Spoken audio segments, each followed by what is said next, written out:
खरं तर चिपी विमानतळ सुरू होऊन गेले अनेक वर्ष झाली. हे विमानतळ राज्य आणि केंद्र सरकारच्या अखत्यारीत येतं.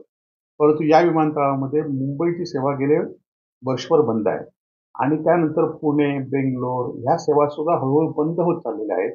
त्याचबरोबर आज फक्त एक विमान त्या विमानतळावर येत आहे आणि ते पण ऑन टाईम येत नाही. काही वेळेला कॅन्सल होतंय आणि ह्यांना विचारणारं कोणच नसतं आणि त्यामुळे अनेक प्रवाशांची गैरसोय होते. आता लोकसभा आणि विधानसभेच्या निवडणुका झालेल्या आहेत. राज्यामध्ये आणि केंद्रामध्ये सरकार तुमचं आहे राणे साहेब आणि असं असताना आपण खरं तर हे विमानतळ सुरू करण्यासाठी आधी खासदार विनायक राऊत सातत्याने प्रयत्न करत होते. उद्योजींच्या हस्ते या विमानतळाचं उद्घाटन झालं. परंतु त्यानंतर आपण गेल्या 2-4 महिन्यापूर्वी आम्ही बघितलं की एक पत्र दिलं की विमानतळामध्ये विमान सुरू व्हावं म्हणून. परंतु अजूनही हे विमान सुरू झालं नाही. हे आपलं अपयश आपण लपवत आहे. खरं तर याआधी सुद्धा आपली संस्कृती आहे, घरात घुसून मारू, घराला टाळं ठोकू. मी एक सर्वसामान्य कार्यकर्ता म्हणून गेले अनेक वर्ष काम करतोय आणि आपली ही भूमिका, कालची भूमिका ही आपली उद्विग्न होती की आपला विजय हा जनतेने कशाच्या रूपाने आपल्याला विजय आपण मिळवलेला आहे. ठोकशाही ला स्वीकारून लोकांना आमिष देऊन आपण विजय मिळवलेला आहे हे आपल्याला सुद्धा माहिती आहे आणि त्यामुळे ही आपली उद्दिष्ट आपण व्यक्त काल माझ्या रूपाने या ठिकाणी व्यक्त केलेली आहे. परंतु अशा धमक्यांना मी कधी भीक घातली नाही आणि यापुढे काय भीक घालणार नाही. खरं तर लोकप्रतिनिधी म्हणून लोकप्रतिनिधी म्हणून आम्ही विरोधी पक्षातले जे काही चुकीचे दाखवू ते खरं तर तुम्ही सुधारलं पाहिजे. तुम्ही विमानतळ सुरू केलं पाहिजे. परंतु आपण विमानतळ सुरू करताना माझ्या घरात घुसून मला टाळे ठोकण्याची किंवा मला धमकी देण्याचा आपण प्रयत्न करताय. खरं तर अशा धमक्यापेक्षा आज विमानतळ सुरू होणं गरजेचं आहे.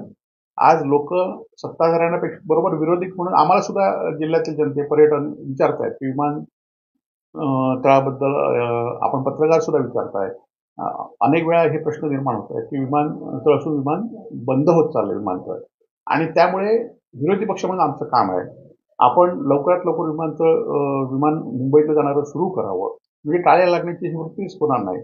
परंतु असं असलं तर आम्ही विरोधी पक्ष म्हणून सिंधुदुर्ग जिल्ह्याच्या जनतेला घेऊन आमच्या शिवसैनिकांना घेऊन आपण किती विरोध केला तरी आम्ही शांततेच्या मार्गाने हे विमानतळ सुरू होण्यासाठी जे विरोधी पक्ष म्हणून प्रयत्न करायला लावतील, जिथे आवाज उठवावा लागेल, जिथे टाळं ठोकायला लागेल तिथे आम्ही ते ठोकणारच एवढं मात्र नक्की आहे. येणाऱ्या काळात जर विमानतळ सुरू झालं नाही तर तुम्ही तुमच्या वक्तव्यात ठाम राहणार.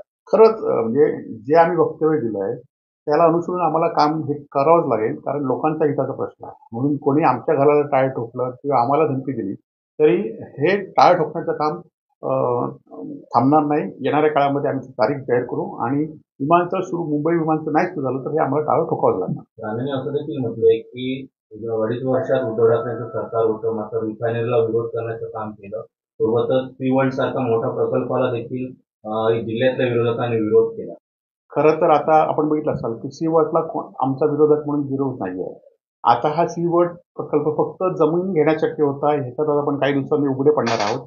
आज सी वर्ल्ड असून देत किंवा पारंपरिक मच्छीमारांना जे संरक्षण असून देत किंवा रिफायनरी असून देत हे सगळे आता हे तुम्ही आता सगळेच तुम्हाला दिलेले आहेत. लोकप्रतिनिधी खालपासून वरपर्यंत सगळे तुमचे आहेत, सत्ता तुमची आहे आणि त्यामुळे तुम्ही हे प्रकल्प करा. तुम्हाला कोणताही विरोध राहणार नाही. परंतु प्रकल्पाच्या नावाखाली जागा घेऊ नका तर त्याला आमचा विरोध आहे.